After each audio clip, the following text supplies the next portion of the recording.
Alright, let's do this one last time. My name isn't Peter Parker, but if you're here, you probably know Spider-Man better than your own relatives. We've seen him swing through 3 phases of the MCU, fight aliens, lose mentors, and even rewrite reality. But with Marvel's next chapter, Spider-Man, Brand New Day, fans can't stop asking the question, who's the real villain? Some say it's Mr. Negative, especially after those set photos of the Inner Demons logo on a military truck. Others whisper about Scorpion, some even say Punisher or Hulk. But I'm here to tell you there's another name hiding in the shadows, one that Marvel already used in one of the episodes called, yeah, you guessed it, Brand New Day. Before we get ahead of ourselves, let's rewind. Mr. Negative makes sense on paper. He's street level, stylish, perfect for a darker Spidey story. And seeing that black and white gang logo on a tank, it screams proof, right? But here's the thing, Marvel loves misdirection. Remember when Homecoming teased us with Shocker, but the actual mastermind was Vulture? Exactly. They show us one thing, then hit us with the left hook. So while the internet is shouting Mr. Negative confirmed, I can't shake the feeling we're being played again. And to understand why, we need to look back, not just at the comics, but at the animated show that already told a story called Brand New Day. Season 2, Episode 20 of Marvel's Spider-Man, 2017. Title, Brand New Day. You'd expect Mr. Negative to be the main villain, right? Wrong. The star of that episode is Regent. Who's Regent? His name is Augustus Roman, a seemingly generous philanthropist who secretly captures superheroes, locks them in his prison called the Cellar, and steals their powers to make himself unstoppable. Sound familiar? This dude is a smiling face in public, a monster in the shadows.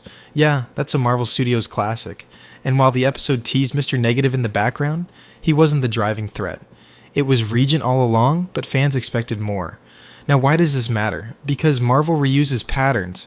When they named this movie Brand New Day, they knew hardcore fans would remember both the comic arc and the cartoon. Comics gave us Mr. Negative. The cartoon gave us Regent. Which one do you think Marvel is more likely to adapt for a live-action twist? Let's not forget Homecoming. Remember how we all thought the movie would be about Tony Stark mentoring Peter?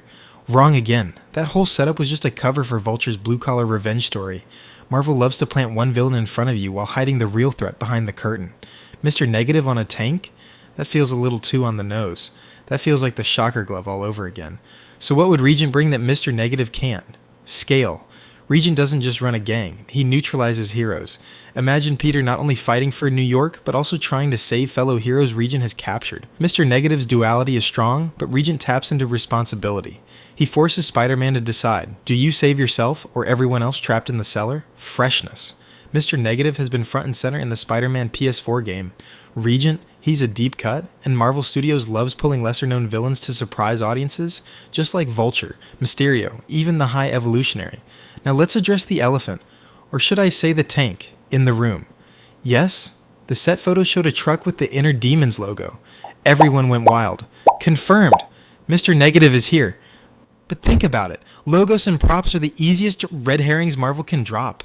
They did it with Stark Tech and Far From Home. They did it with multiverse teases before No Way Home.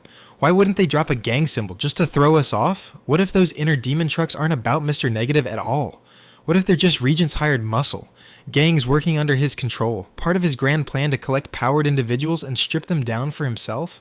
That explains the logos, that explains the street-level fights, and it explains how Marvel could still surprise us in Act 3, when Regent reveals himself. So while everyone's pointing at Mr. Negative, I think Regent is waiting behind the curtain. The cartoon already planted the seed. The comics gave us a name. And Marvel loves a twist. Mr. Negative might be the bait, but Regent might just be the hook.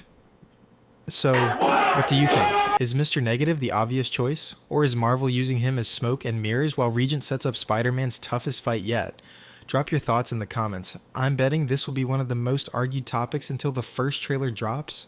Oh, and don't forget, with great power comes ridiculous awesome YouTube videos. Now what is your password? Password, the word spelled out password. You're the head of security and your password is password.